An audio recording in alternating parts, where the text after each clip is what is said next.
Located in the heart of the beautiful Shenandoah Valley, Page County, Virginia, lies like a jewel nestled between two mountain chains, the Alleghenies and the Blue Ridge. A valley within the valley, Page County is bordered by the Shenandoah National Park to the east and the George Washington National Forest to the west.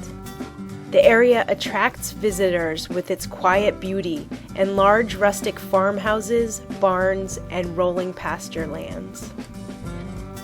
The Shenandoah River flows for 53 miles through the county, from the town of Shenandoah in the south to Rileyville in the north, and on to join the Potomac River at Harper's Ferry, and eventually emptying into the Chesapeake Bay. While Page County is rich in cultural and natural history, it faces many water quality and quantity challenges. What is the status of Page County's water? What are the sources of pollution? What is being done to address these issues? This video will explore these questions and share the perspectives of some Page County residents on one of our most important resources.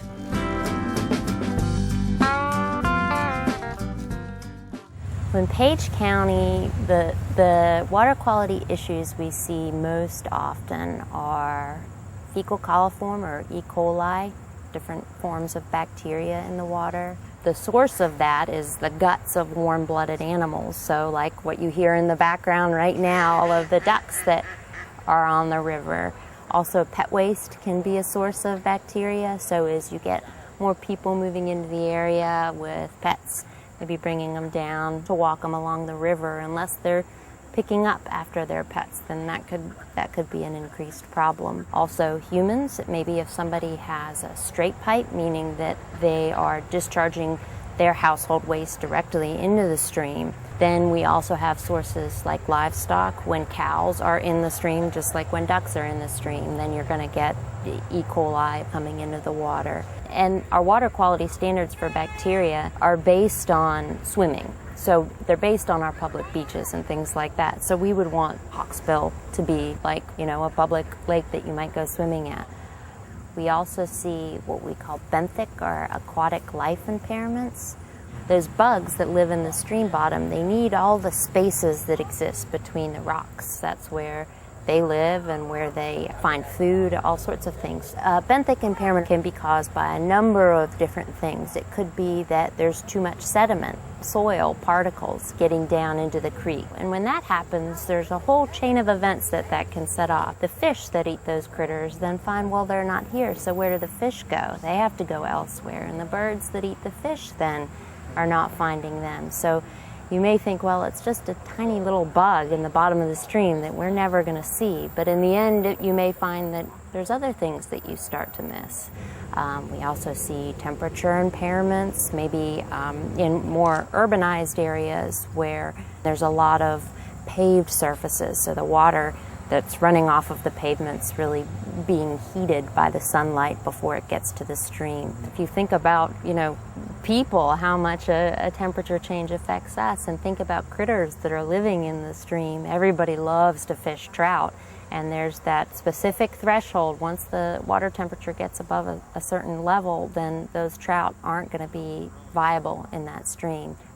Also pH, where the water is more like orange juice rather than milk, so more acidic. It has a lower pH, which can be harmful to creatures like trout that need more basic water to survive.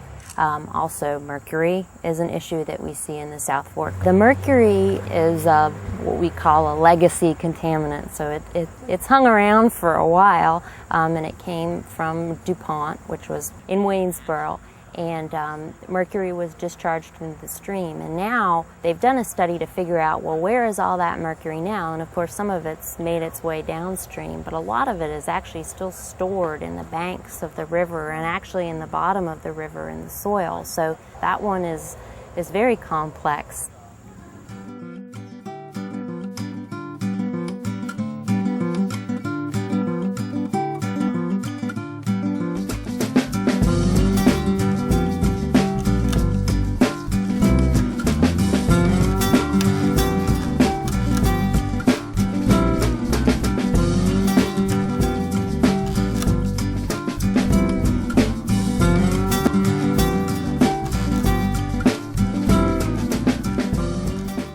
Greenway Trail started back in 2001, we noticed that a lot of folks were actually walking their dogs.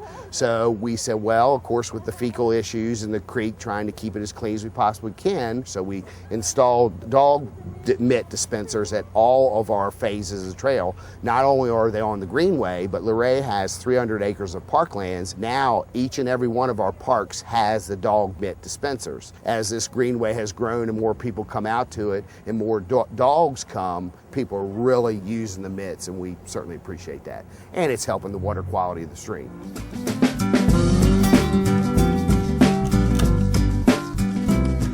Well, these two creeks were put on the impaired waters list, and it is mandated that a cleanup plan is written to go with the plan. We have these programs, which are incentives for landowners to take advantage of.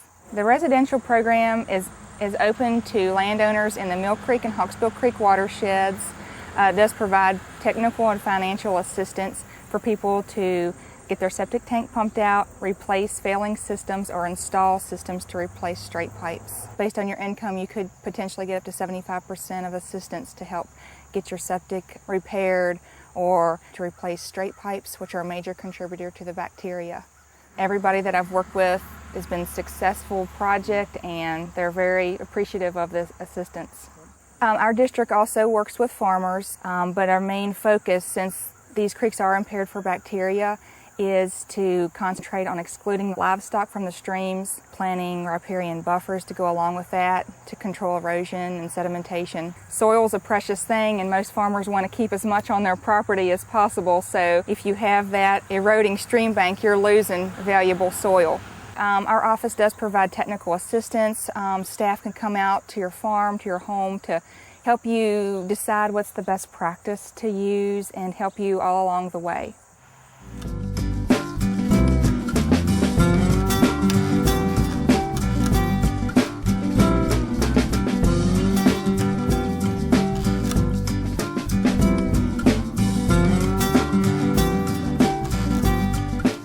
In Virginia, we have 27 counties in the western part of the state that have karst topography.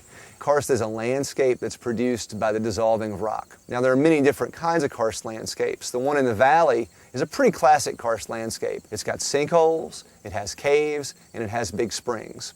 And the sinkholes, caves, and springs are all related. The sinkholes are the input, the springs are the output, and the caves are where the water moves between the two. You know, karst is a blessing and a curse. It's a blessing in the sense that it is a very good recharge system for the aquifer. And you tend to have lots of water in karst areas in the ground. The curse is that it's very sensitive to contamination. In a karst system, the water doesn't slowly percolate into the ground. It enters pretty rapidly. And as a result, what you do on the land surface can have a pretty big impact on what goes on in the subsurface. For instance, if you have a house, okay, you put in an on-site waste disposal system, a septic system. That septic system appears to be functioning fine because the only way it's going to disclose that it's not functioning is if the material leaching out of your drain field backs up. Well, in karst, that generally doesn't happen. If there's a karst issue, that drain field appears to be functioning perfectly. And all it's doing is taking your effluent and pumping it right into the groundwater system. And I've actually done dye traces in the Shenandoah Valley where you put dye in somebody's toilet and it comes back in their tap. What you see behind you are a whole bunch of holes in the ground, and what they are places where material has been removed from below into caves and flushed out of springs. And that happens over a long period of time. Most of the sinkholes that you see here in this area probably have been here and have been relatively stable for thousands, if not tens of thousands of years. You know, people think of watersheds as the Shenandoah River watershed or the Hawksbill Creek watershed. But this sinkhole behind me has a watershed. So does the other sinkhole. So does the sinkhole in the distance. They're direct conduits between the surface and the groundwater. So anything that ends up in a sinkhole can result in very rapid contamination of groundwater resources underneath. There are both state and federal programs available to help protect karst resources. At the state level, there's a best management practice at the Department of Conservation and Recreation that's called Agricultural Sinkhole Protection, BMP. And what that does is it subsidizes removal of trash from sinkholes and also installation of fencing around sinkholes to keep cattle out and also to remove any material that's been dumped in the sinkholes. At the federal level, the Conservation Reserve Enhancement Program, CREP, which a lot of farmers are already familiar with for fencing cattle out of streams, can also be used to fence out drainage ways that lead to sinkholes. And so between these two programs, people who are interested in protection of karst resources can get some pretty valuable assistance. Caverns in the Shenandoah Valley, and the Shenandoah Valley is well known for its show caves, and the most famous of these is arguably Luray Caverns. Luray Caverns is beautiful and it's a wonderful attraction, but what it is geologically is one of these water storage chambers that's been exhumed, and that's really what the caves are. They're pockets and conduits. There's a few caves in this area where you can go in and you can actually get down to the modern storage system. We call that the phreatic water table. And you get down and you go down in the cave, eventually you hit up what appears to be a lake. And there's an active, modern phreatic system that's storing and transporting the water underground. We're just north of Luray here, and we're at a place called Yeager Spring. And Yeager Spring is one of the great historical springs of the Shenandoah Valley. And like most of the valley springs, it's a place where karst waters are coming back to the surface. Every major spring in the valley has a colonial age settlement or structure associated with it. And they became very important for lots of reasons. Obviously, water supply was one reason to be at a spring. The other reason was power. And back when the valley was settled, we didn't have electricity. What we had was water power. And the springs were a place where you could get a reliable stream of water to power a mill. Look at Yeager Spring here, you can see that it has a rich blue color to it. And the reason the water has the blue color is because when you dissolve minerals in water, particularly you dissolve calcium carbonate, and it tends to give the water a blue appearance. And the deeper the water, the more blue the appearance you'll get. The other thing that you got to remember is once a spring is contaminated, that contamination can last for a long time. Karst systems, yeah, pollutants can travel fast into them, but they don't always come out quickly. Sometimes you get things that are heavier than water that will sink in the karst system and gradually bleed off toxins. So once the contaminants get quickly into karst, they may show up quickly at a spring, but it may take a long time for that spring to clean up.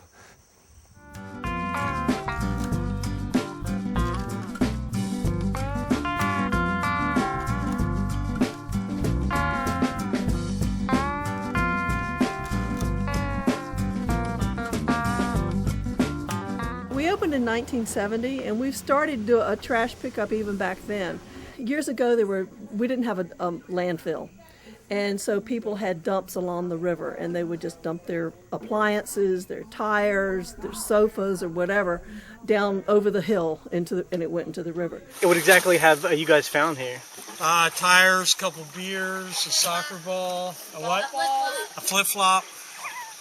As each flood came along over the years, that would wash it on further downriver. Particularly after Fran and after some of the hurricanes, we picked up a lot of big items off the river. Oh, we've had some very unusual things. One time they found a Japanese license plate, which I'm not quite sure how it wound up in the Shenandoah.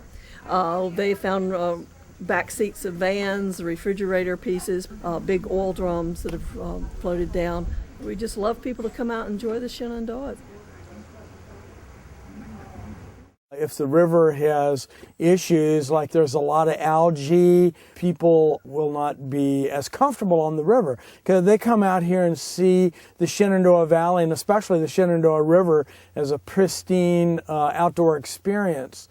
And anything that impacts that in a negative way would be really negative to me. We have a lot of repeat customers that come over and over again and bring their friends, and that's pretty much how we've grown over the years. We have a map of the world that says, where in the world are you from? We have stick pins. So really people come from all over the world to experience the river.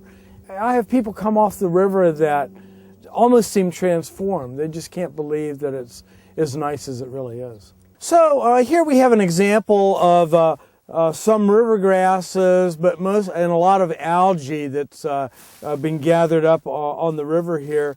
You know, if you're floating in a float tube down the river, you certainly don't want to float through this. And this is caused by nutrient loading, too many nutrients getting into the water and causing the smallest plants of all, the algae plants, to grow and bloom and make this. And then, of course, when the algae dies and sinks to the bottom of the river. It sucks up all the oxygen, so it's hard on the fish and other animals that live in the river.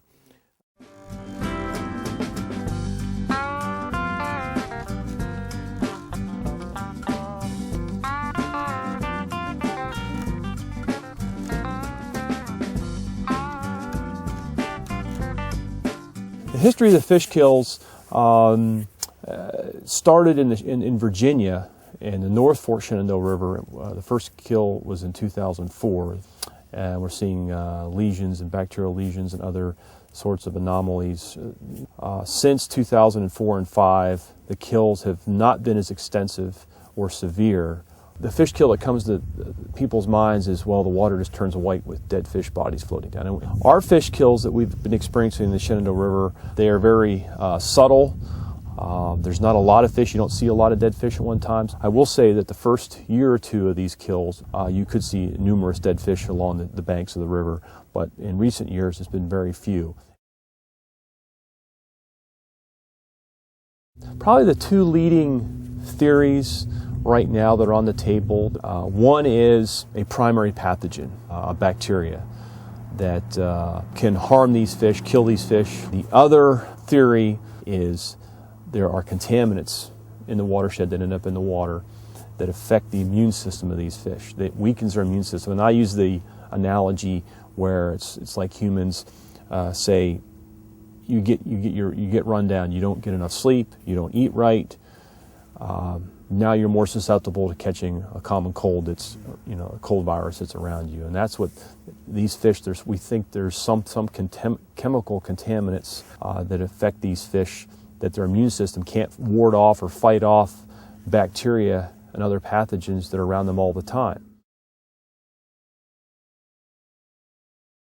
This is where in the Shenandoah River, some of the male fish, primarily the smallmouth bass, they're producing immature eggs. Now, this is not something that you can see with the naked eye. This is not something you pick a fish up and you can say, oh, this fish has the intersex condition. The leading, explanation is that there are some chemicals in the environment, particularly estrogen compounds, some heavy metals, some chemicals that are in fire retardants, other chemicals that are in things like antibacterial soaps. We have looked at that intersex condition, looked for the intersex condition in places where we don't have the fish kills and we haven't found it. So there is some association with the fish kills and that intersex condition. What can the average citizen in Page County do? Strive to keep all those forested riparian buffers, vegetated buffers along all the streams. That's the area along the stream bank that has trees, grasses, shrubbery. It's well vegetated. That's nature's natural filter. Not only does it filter out excess nutrients, it filters out pollutants, other contaminants. It holds the soil in place so we don't have the sediment entering the river, which can cause problems. My favorite slogan is just let it grow. Everybody wants to, cut the trees down so they can see the river better from their cabin or from their house. Well, ecologically, that's not the best practice. Keeping it green, keeping it a little rough and vegetated, that's the best thing I think that we can all do. And that's the cheapest thing we can do because that doesn't really require any money. You just kind of let it go. And nature will take care of itself. The more footage back from the stream bank you can get that's vegetated, the better.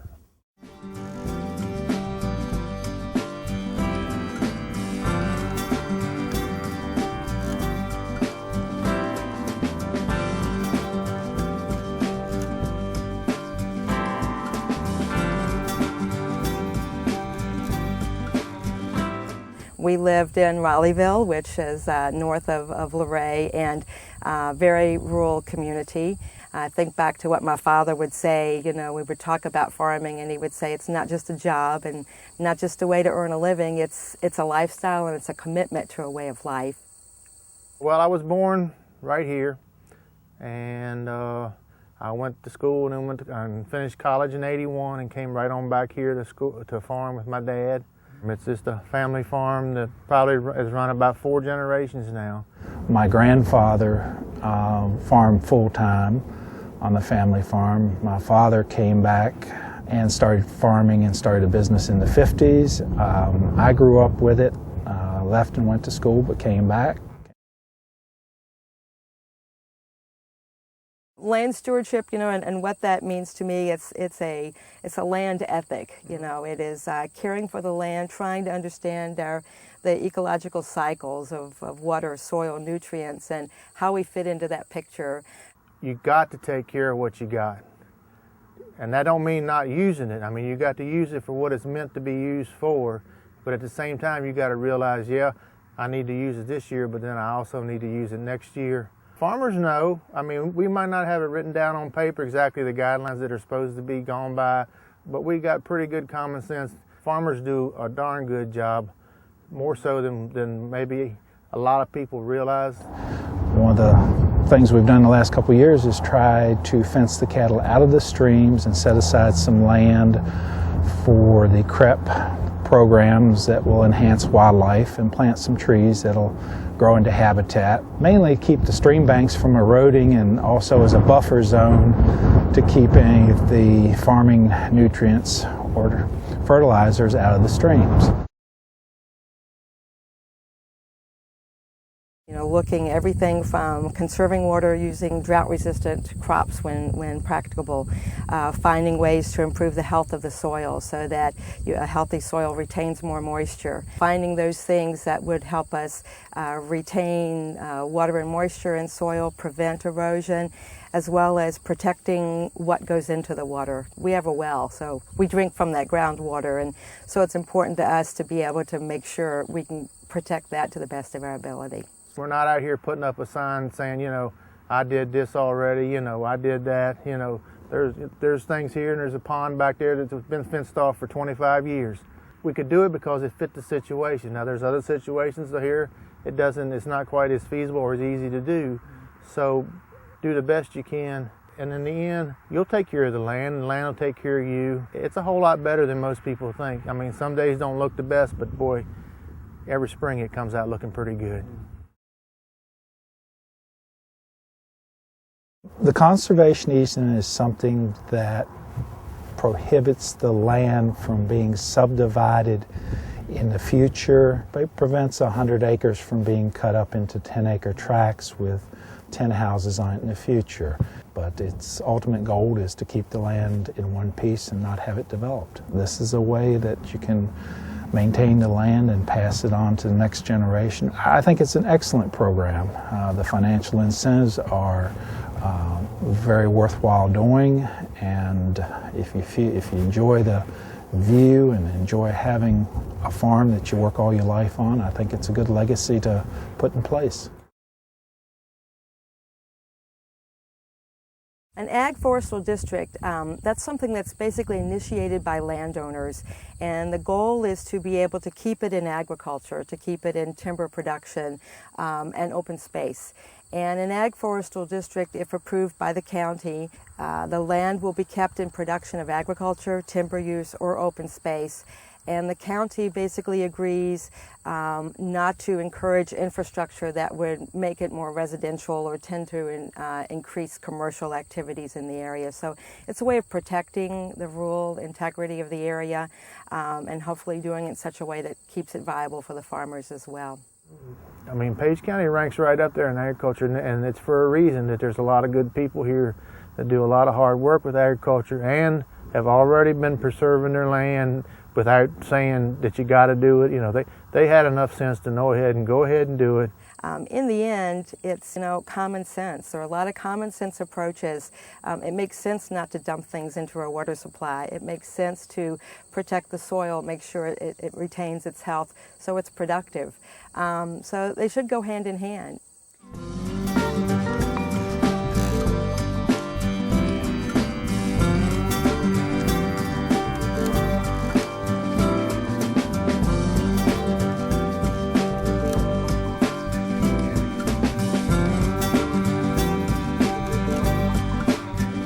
USGS is probably best known for our maps, our quadrangles. Most people, you take them hiking, and we have a biology discipline, geology discipline, and the mapping discipline.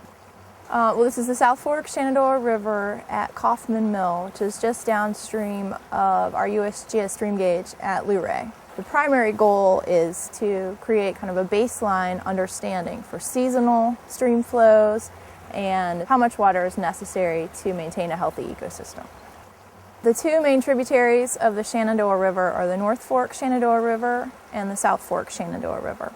The North Fork is roughly 35% of the South Fork, so it's a much smaller river volume-wise. The amount of water that passes by a given point, like at this point in Luray, we're looking here at about 800 cubic feet per second, or roughly about 550 million gallons per day, versus about 300 cubic feet per second, or 200 million gallons per day. South Fork is much larger volume-wise than the North Fork. The more data that we'd have on the locations of faults and fractures and different geologic formations, the better we'd be able to understand storage in groundwater and how it flows through the system, and then how that groundwater affects the amount of water in the river. The estimates that we've come up with is sometimes as much as 80% of the water in the river has its source from groundwater. So understanding the linkages between those two are really important, and it's something that we could certainly use.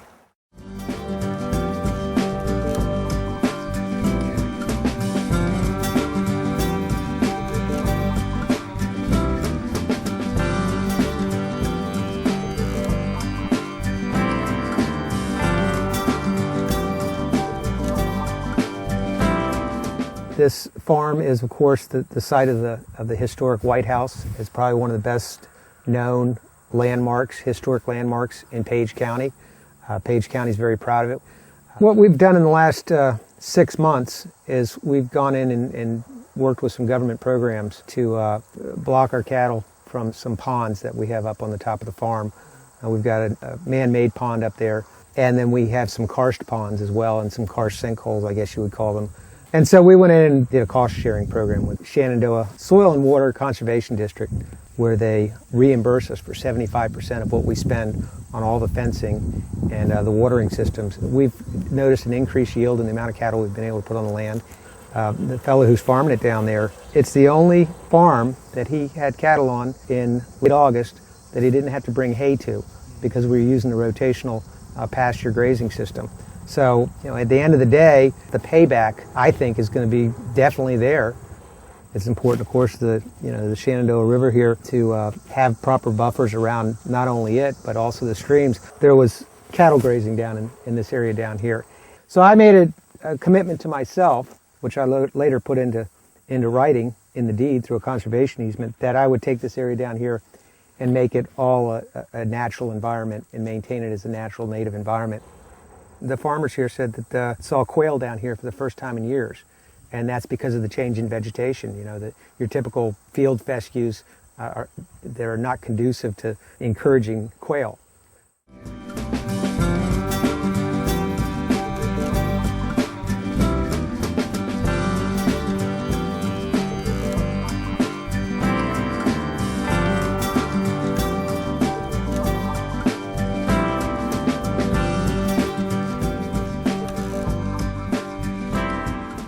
We're in Shenandoah National Park near the Stony Man Overlook. We're on the ridge above Page County, kind of on the county line, and a lot of the streams that are in the park feed into the Shenandoah River. And because they're in the park, these streams are protected from certain disturbances, but at the same time we've got some concerns about water quality with regard to acid rain, with regard to runoff from roads, a lot of the same issues that people have downstream, but in a different way here at the park. We're trying to understand how air pollution affects the aquatic resources, the terrestrial resources in the park. So far what we found is that the aquatic resources in some areas of the park are harmed by something called acid rain. That acid is dumped to the streams essentially, and the streams have low pH, low buffering, and it ends up killing the organisms that live in park streams. A lot of it comes from the burning of fossil fuels, coal-fired power plants, just upwind of our area. Gypsy moths have been a long-term problem here since the probably 1970s, early 1980s. They're a non-native species. It defoliates a lot of the deciduous trees, so it eats the leaves. And some studies have shown that we have big peaks in nitrates, nitrogen fall as a result. With all those leaves consumed and all those little consumers chewing up all those leaves, that ends up in the water quality, and we can measure that in water quality. With hemlocks are a tree species that keep streams shaded. It provides certain water chemistry in streams. The hemlock woolly adelgid, a non-native insect, is killing most of the hemlocks in the park without our intervention. So they have a big role in stream temperature regulation, and with a lot of them missing or dead at this point along streams, we need to understand what happens to those streams and watersheds in the future.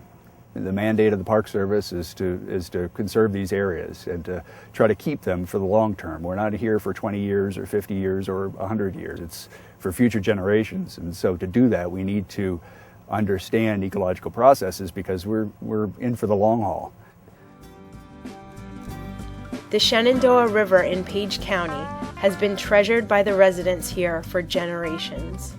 With continued efforts to preserve the quality and quantity of the river, citizens, farmers, and businesses can all benefit and enjoy its beauty for years to come. Despite challenges to our water quality, we are now more aware of the importance of protecting our streams, rivers, and groundwater. The more we understand about water quality, the better we can protect our water for future generations.